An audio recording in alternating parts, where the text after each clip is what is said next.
baninga nanga mobali oyo alingaka mwasi na ye akolinga mpe belle famille na ye akomisi yango famille ya motema.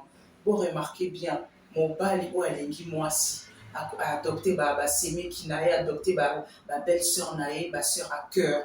Bo remarquez bien mobali yango azalaka heureux, mwasi yango azalaka heureuse. Surtout soki atombe na une bonne femme oyo akoprofite na ye te, mwasi yango mpe akoprotege bonheur yango ekozala mpe toujours en faveur ya famille na ye certes, mais ekozala un amour bien, amour moko ezokende malamu. Bo remarquez bien même kutu soki mobali yango alingi tellement mwasi amipesi mpe na famille ya mwasi, famille ya mobali balingaka mpe te babanda balobaka depuis obala okóma kaka mama ya mwasi, okóma kaka bandeko ya basi obosani biso. Eza bongo te bandeko. Bible elobi celui qui trouve une femme trouve le bonheur. Lokola a trouvé bonheur famille ya mwasi mpe bakomi mpe famille na ye. Bo remarquez bien mais mobali oyo alingaka mwasi na ye te bandeko na nga aolinga mpe famille na ye te, akoki mpe kutu famille na ye famille ya mwasi te, pamba te akopekisa kutu ta mosusu mwasi na ye azalaka trop na famille na ye de peur que ta mosusu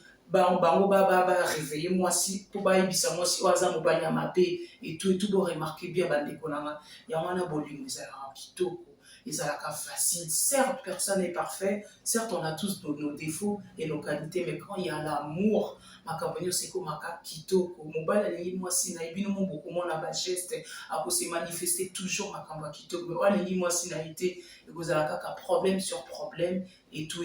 Mais eza vraiment triste yango wana bandeko na nga tozwaka choix, tozwaka temps ya koluka mobali ya bien ya mpona kosengage, tozalaka pressé te. C'est aussi valable pour la femme. Mobali pe, c'est aussi, enfin quand je dis c'est aussi valable, mobali pe soki atombe na mwasi ya malamu, mwasi mpa kolinga belle famille na ye ya mobali, soki pe aza na bolingo te akolinga pe belle famille na ye te, akobenga pe maman mobali te, akobenga pe papa mobali te. Bo remarquer bongo akopesa pe cadeau te eloko moko te, donc elle s'en fiche quoi, interné kaka mobali. Mais une femme quand elle aime son mari, elle aime aussi la famille de son mari.